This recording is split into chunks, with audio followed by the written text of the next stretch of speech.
Our scripture for today is Mark chapter 2, and I'm going to read verse 21 and 22.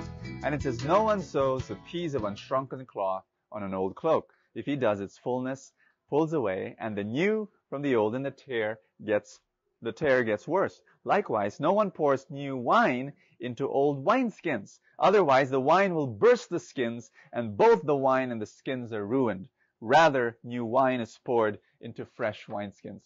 Brothers and sisters, I believe that God is pouring a new wine into the church, and I believe God is pouring a new wine into your life. The new wine is a symbol of the Spirit. The Holy Spirit is doing a new work in your life. And many times we try to fit the Holy Spirit and the work of God in old wineskins, but it cannot be. You need new wineskins. What is new wineskin? It means the form, the structure, the environment, the pattern, the system that is in our life. And so, brothers and sisters, I want you to examine your life now and ask yourself the question, how can the Holy Spirit work better in my life? Maybe because the external structures of your life, yung patterns na dati na, kinaugalian na, ito yung dating pamaraan, minsan kailangan baguhin para so that the Holy Spirit can continue to flourish and to work. What are the old wineskins of your life that need to change so that the Holy Spirit will work more in your life?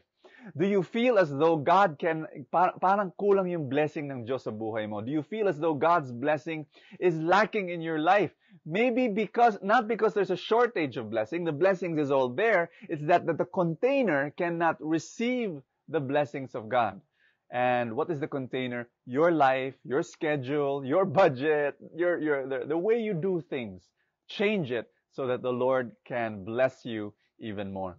In this episode of Preacher in Blue Jeans, you will now hear and watch the incredible Father Eric Santos. He's an incredibly funny man, and this is his performance in my concert Botox a few months ago.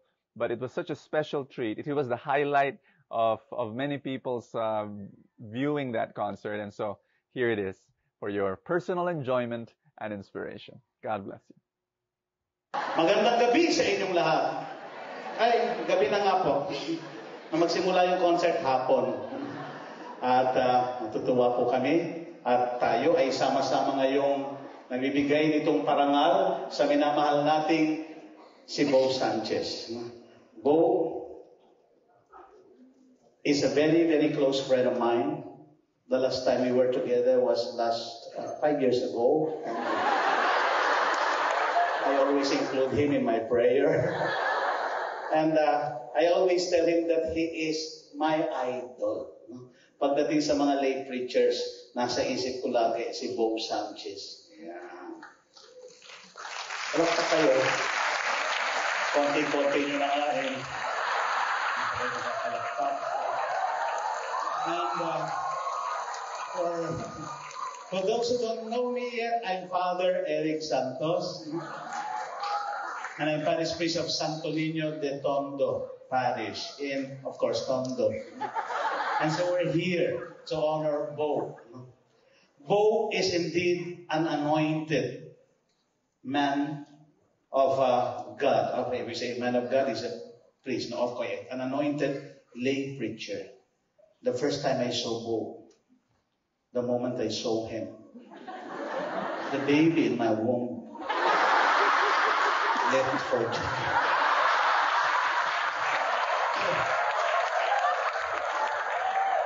So people would listen to him, and many people are really influenced by the teachings of Bo Sanchez. I have one parishioner, when he started listening to Bo, he also discovered his own gift. Now he is into healing. Talagang he has a different kind of healing, of healing people, a different way of healing people. Like kung ano masakit sa iyo, hawakan niyo ito.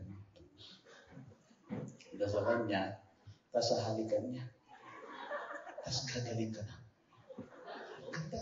Sakit ulo mo, hawakan niya. Dadasalan niya, halikan niya. Gagaling, sakit ng ulo. Sabi ko sa kanya, hindi lahat kaya mong pagalingin. Sabi niya, lahat yan, Father, kaya ko. Dinala ko yung kaibigan ko. May Almoranos.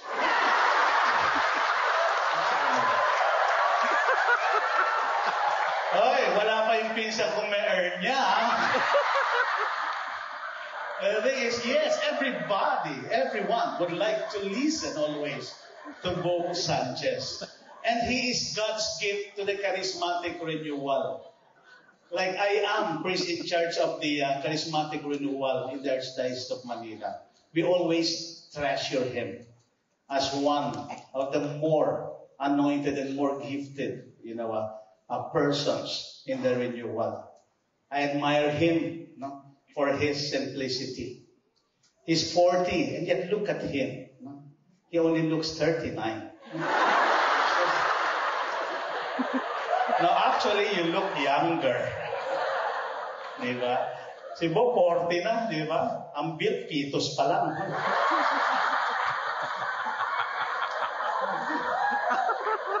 Kasi ano yan eh, vegetarian.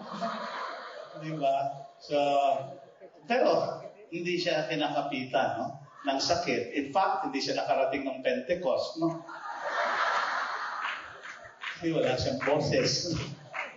Muntik lang hindi dumalo dito, gaganti sana ako.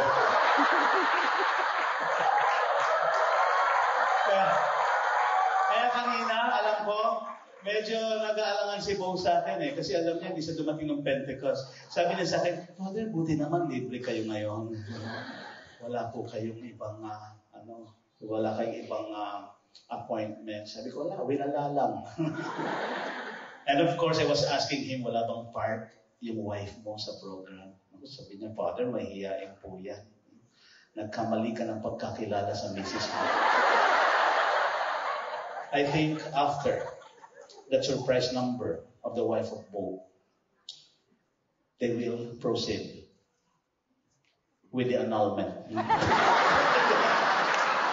I know that Bo was very much touched by it. Gusto ko na sabihin sa kanya, surpresahin ka, kaya lang, hindi pwedeng sabihin eh. Anyway, so tayong lahat ay naririto to celebrate life with Bo also. Wow, what a way to celebrate the 40th birthday.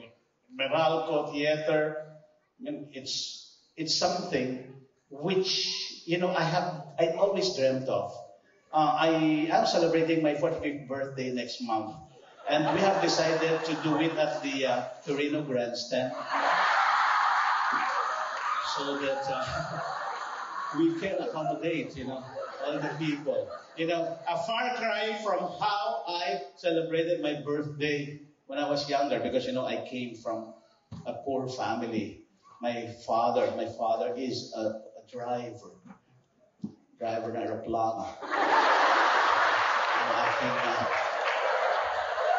Hindi, isa siyang Jaguar. Guardia. So, with the meager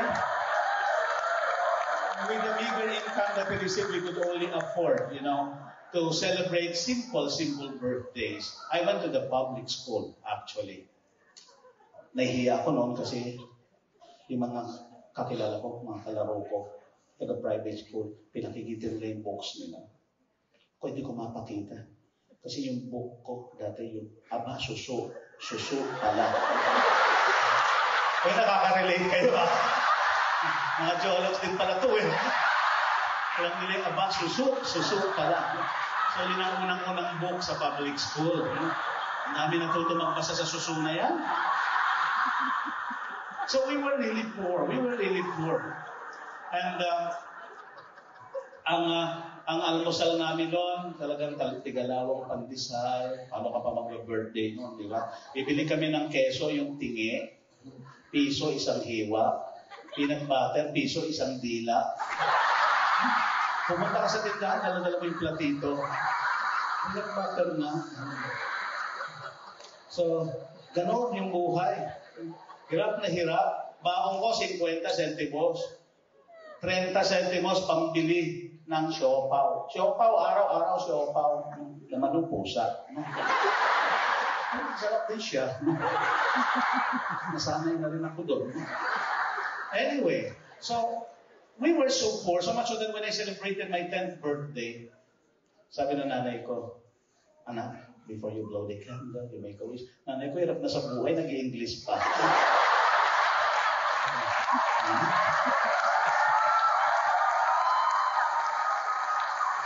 Anak, before you blow the candle, you make a wish.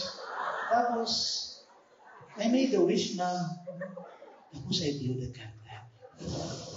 Sabi nanay ko, anak, share mo naman sa amin.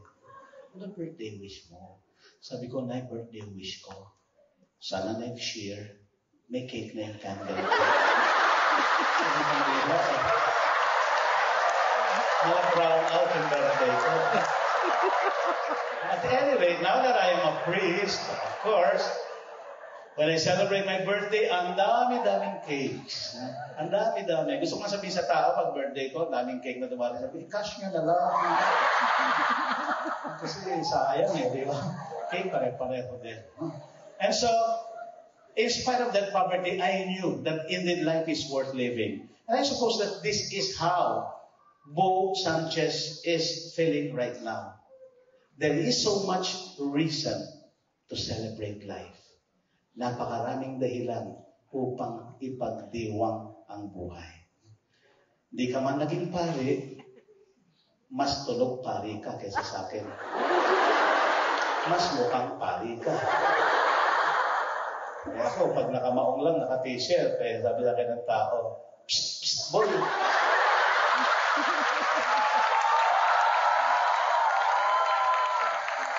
Tanong nga sa akin, yung pare, sabi ko, nagsusuta na ako, makikilala mo kung sino ko. Paglabas ko, sabi niya, sakristan ka. Sabi yung pare. Kaya hindi daw ako mukhang pare. May pare, hindi mukhang pare. May hindi pare na mukhang pare. And so, I think, teka, turo ka na turo. Nandiyan ba si Bo talaga? Ayun na. Nasaan na si Madam? Mrs. mo, nasaan na? May talaga hindi na lumabas after the song. Hintayin niya. Madinig niya akong kumanta, lalakas loob niya. And so, Bo, God has blessed you. And I thank you because you are a blessing to the church. And so, in behalf of Pope Benedict XVI,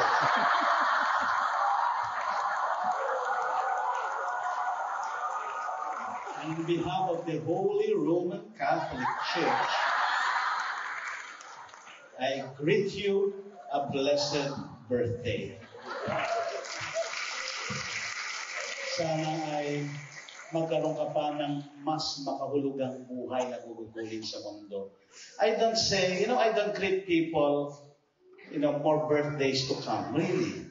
Hindi ko sinasabing sana humaba pa buhay mo. Why? Kasi ako, personal belief ko, gusto kong mawala ako, pumanaw ako, hanggat produktibo ko. Yung masasabihin ng mga tao, sayang. Ayoko yung pag namatay ka na, sasabihin nila, ay, salamat naman. So gusto ko hanggat mabunga ako, hanggat ako ay lumilikha ng kakaibang, epekto sa buhay ng kapwa ko. I think, that would be a fitting way. A very, very beautiful occasion to go. And so, Bo, hindi ko naman sinasabing pumanaw ka na. Ang sabi ko lang, sana magkaroon ka pa ng mas makabuluhang buhay na gugugulin sa mundo. And Bo, I'm not a singer. I am a performer.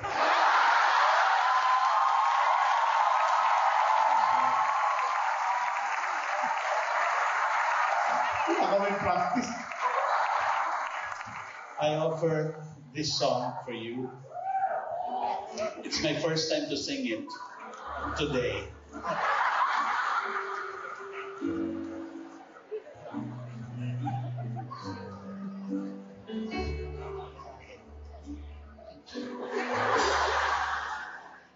Ngayon at kailanman, ngayon at kailanman, ngayon at kailanman,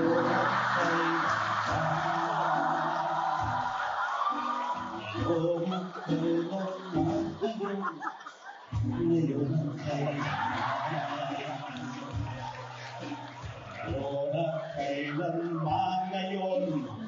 ngayon at kailanman, ngayon.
Well, brothers and sisters, I hope you enjoyed Father Eric Santos, and I hope you're not watching this on the floor because you just fell off laughing so hard. But now, just to pray for you and to bless you. In the name of the Father, and of the Son, and of the Holy Spirit. Amen. Father God, I pray for a special blessing on every person watching this show, that your Holy Spirit did be there. And Father God, I pray that your blessings fit the lives of people, the schedules of people, the patterns of people's lives. I pray, Father, that there will be new wine skins as well as new wine. I pray, Father, for healing. I pray for blessing. I pray, Father, that the answered needs, the answered prayers come and become like a deluge into their lives, a tidal wave of blessing for them. This I pray in Jesus' name. Amen. In the name of the Father, and of the Son, and of the Holy Spirit. Hallelujah. Brothers and sisters, thank you so much for watching Preacher in Blue Jeans. This is Bo Sanchez from Ormoc, blessing you and praying that God will continue to be with you during this entire day. I want you to watch tomorrow another inspiring episode, and thank you again for being my partners in the Kerygma family in sharing the love of God to as many people as possible. I will see you tomorrow, nourishing your soul every day.